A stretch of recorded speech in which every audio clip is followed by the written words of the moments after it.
out of line. Let Philadelphia freedom ring and patriotic voices sing. Red, white, and blue, never give up. You represent America! Hoping and praying for a brighter day. I listen to my heart and I obey. How can I see it any other way? I'm looking at life with my own eyes.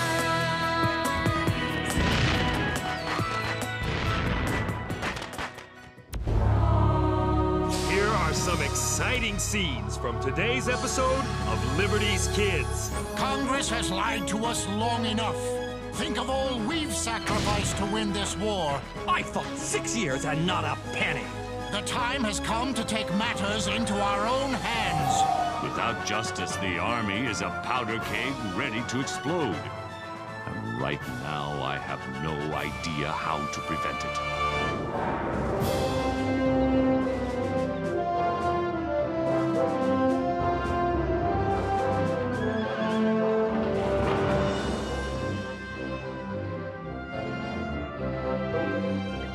My dear Moses, I write you today with monumental news.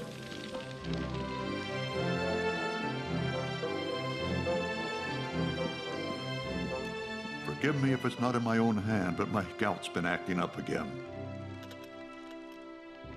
Yesterday, November 30th, we signed a preliminary peace treaty with Great Britain. John Adams, John Jay, Henri Lawrence, and yours truly signed the document at the Grand Hotel Muscovite in Paris. For some reason, the King's emissary, Richard Oswald, didn't seem nearly as pleased as we were.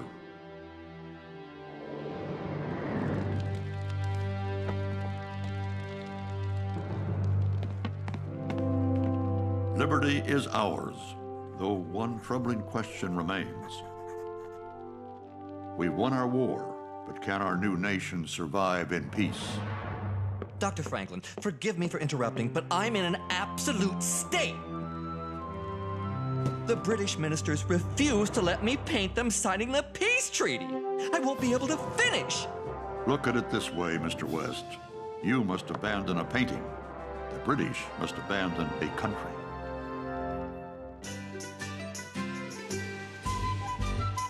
Dr. Franklin, your legs! They're still strong enough to kick King George across an ocean.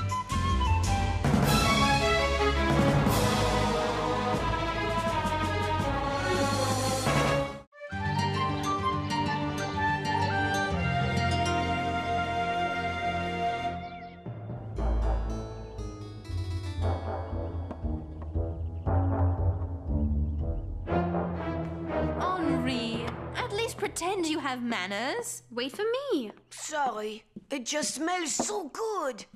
I wish Dr. Franklin were here to enjoy this with us. Me too.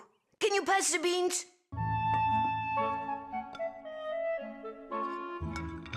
And Moses as well. Oui, and he sure likes turkey. Could I have a drumstick? And James. It's been forever since we've seen him. Nobody can eat like James. You going to have some of those yams? Sarah, Henri, working on a story. General Washington, Army, Congress, you have to come with me. Oh, I'm sorry. You're eating. Forget eating. This sounds exciting. Besides, we hadn't really started yet, had we, Henri? No. So what's this about a story? It can wait.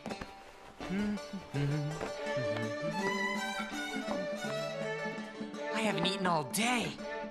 But we haven't seen you in months. And you can't just leave us hanging. Yeah, we are journalists too. Okay.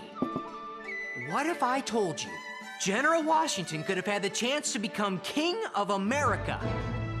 If he had become a king, then I am the Prince of France.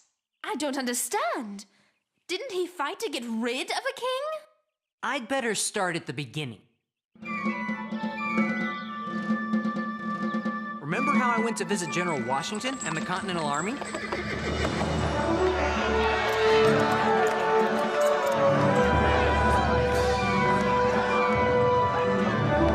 The British Army still occupied New York City. but news had come from France that the war was all but over.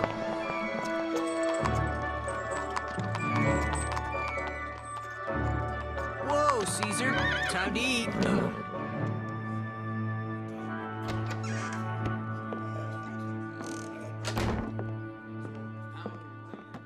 It's not right! We've got to do something. We're being cheated! It was Major General Horatio Gates and some of General Washington's highest-ranking officers. I thought I'd go over and say hello. Gentlemen, Congress has lied to us long enough. Think of all we've sacrificed to win this war. And now that freedom is in our grasp, what has Congress done? It's broken every promise it's ever made, that's what. Has any man here been paid so much as a farthing by Congress? I thought 6 years and not a penny. Congress promised us all pay. Then it promised us a pension for life. Now it wants to discharge us without giving us either. Did we serve our country just to lose our property and end up in debtor's jail? We must demand our rights. If Congress refuses, I say we march down to Philadelphia and answer them with muskets. Where does His Excellency stand on the matter? Where does Washington stand? He cannot speak publicly on the matter, but I assure you, we have his support. Why else would he allow us to meet tomorrow? Read this, circulate it to bring more men to our cause, then meet at the new building tomorrow at noon. The time has come to take matters into our own hands.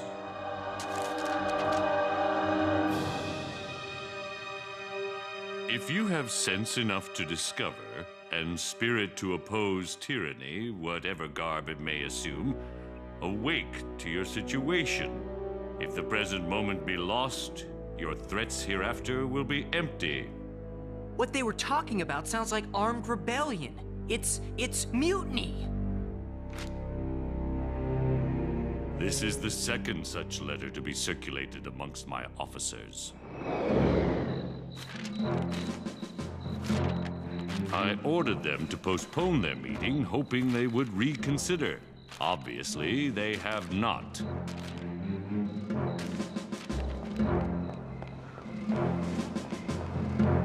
If you ask me, they're no better than traitors. On the contrary, James, I consider them heroes and patriots of the highest order. They risked their lives to fight for a new form of government. And now they feel that government's turned its back on them. But what they've said about Congress comes from honest frustration. They haven't been paid, and there's little chance they will be. But why? The National Treasury has no money. Congress has no power to raise taxes. And the states can't pay what they promised to. The simple truth is that without a strong central government, our republic cannot survive. I heard one of the officers say that you would support an armed uprising on Congress. Is that true? There's something I'd like you to see.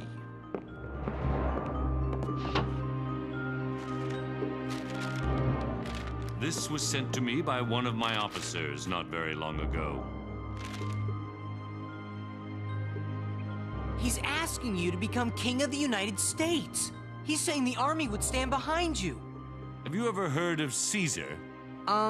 That's the name of Dr. Franklin's horse. Julius Caesar was a great general and the most popular man in Rome. After winning a war, he marched his army into Rome and made himself king? I don't believe it! George Washington would never declare himself king! Never! Would he? Of course not. Anyone with half a brain knows George Washington would never do a thing like that. You'd never declare yourself king. Would you?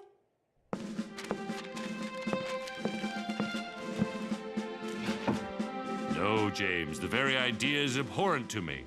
To say nothing of the fact that neither the American people nor the vast majority of soldiers would stand for it. The army exists to serve Congress, not the other way around. I thought everything would be fine once the war was over. Now it seems like things are worse than ever. Without justice, the army is a powder keg ready to explode. And right and now I have no idea how to prevent it.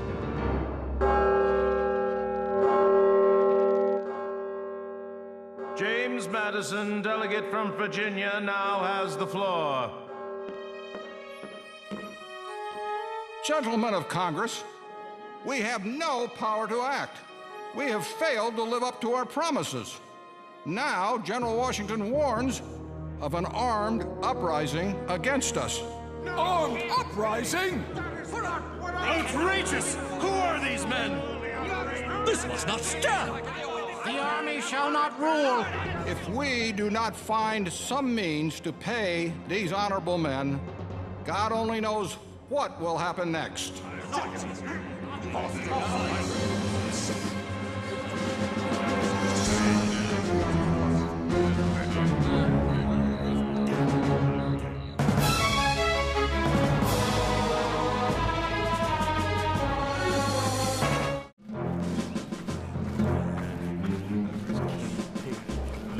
I do. Politician, tell me what's fair now. Congress. Everything. I want my money. When are they going to pay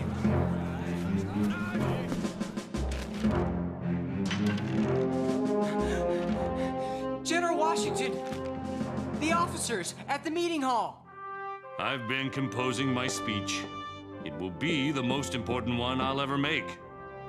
I only hope it doesn't fall on deaf ears. I'd be willing to listen, if you'd like to rehearse it. Perhaps that's not a bad idea. You wear glasses?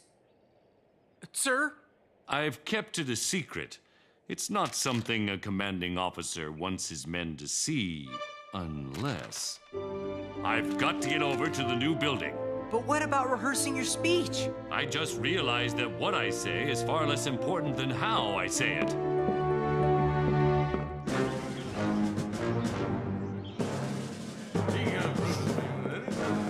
Gentlemen, we are gathered here today to make a decision. Shall we stand down and receive nothing for our efforts, or shall we rise up and force Congress to give us satisfaction?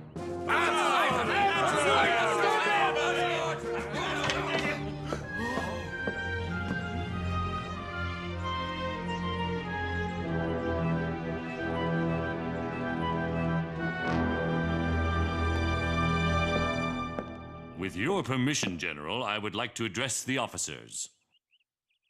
Oh, we'd be honored, Your Excellency.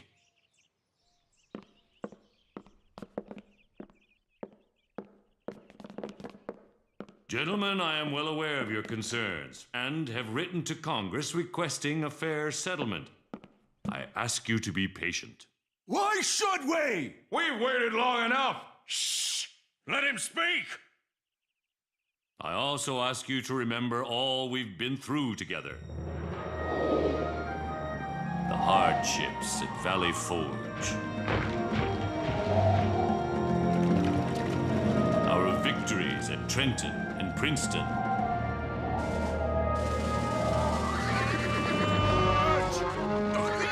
The fiend! Klaus!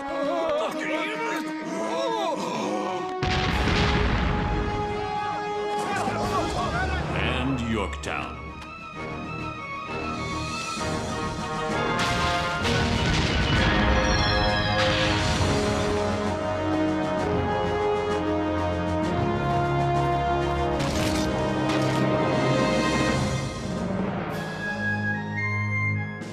Think of our brothers in arms who sacrificed their lives for liberty. Do you really want to turn your backs on them? Make no mistake. I'm proud of each of you.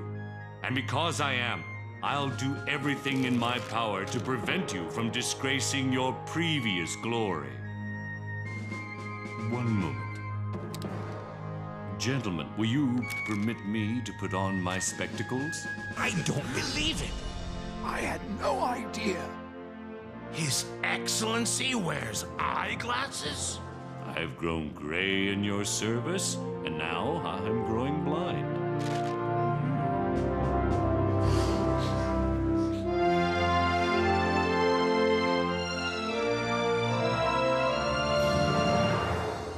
stopped a rebellion just by putting on his eyeglasses?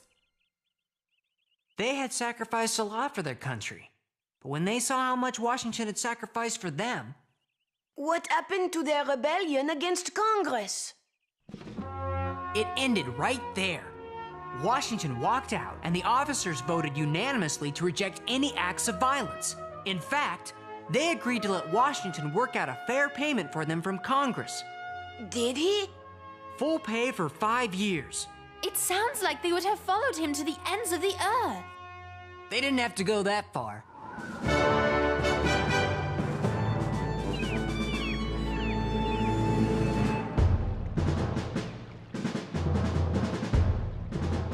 King George gave his blessing to the peace treaty, and General Sir Guy Carleton and the British Army evacuated New York City once and for all.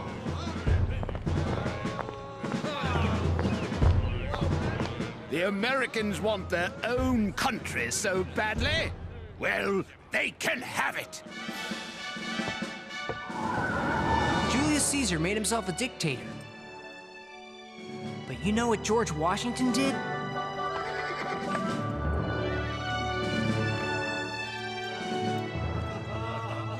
He invited all his officers to Francis Tavern and said goodbye. I have looked upon each and every one of you as a member of my family, and I wish that your future days will be as prosperous and happy as your former ones have been glorious and honorable.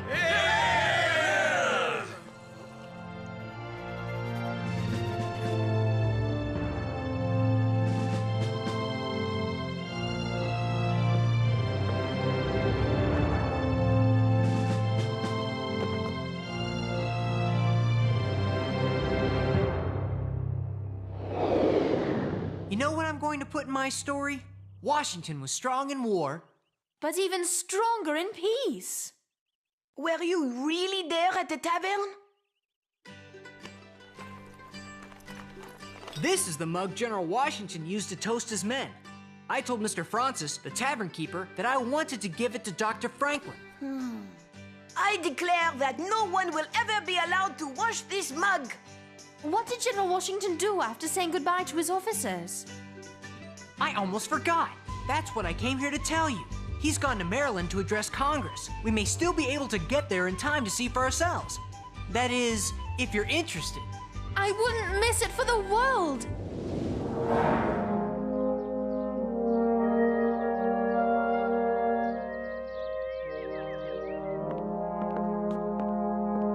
Gentlemen of Congress, I've come here today to thank you for your faith in me, and to surrender to your hands the trust you placed in me.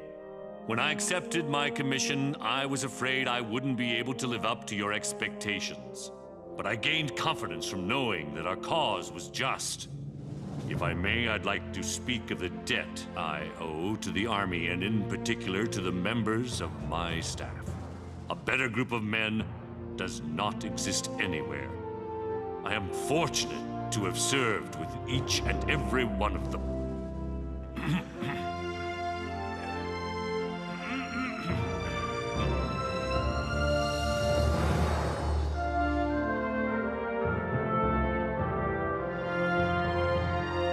Gentlemen, it is with a heavy heart that I offer back my commission. My work is done, and now I look forward to retiring from the great theater of action. I came in here a general. I shall leave a private citizen.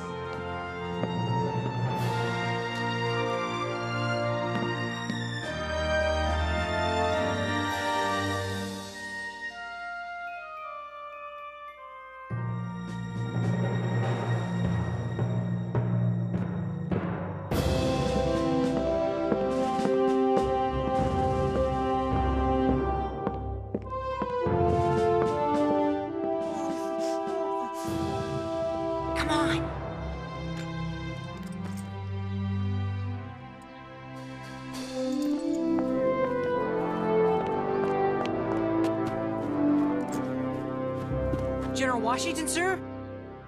Can I still call you that? I don't see why not, James. Where are you going now? Home. I have a farm that needs tending to.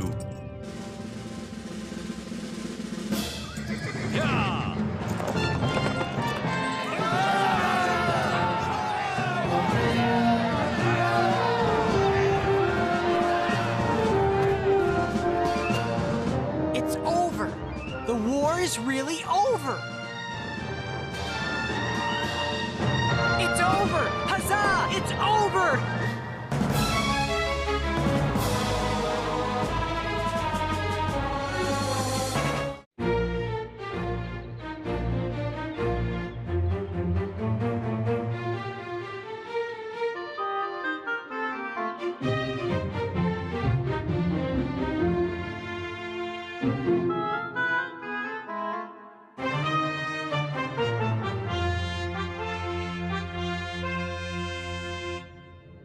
We have heard that the American General Washington has resigned his commission and returned to private life. Come here.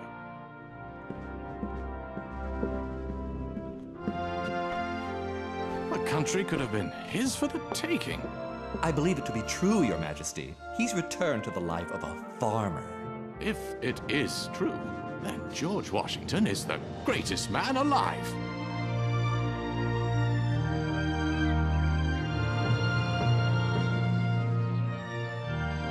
Does it look all right, sir?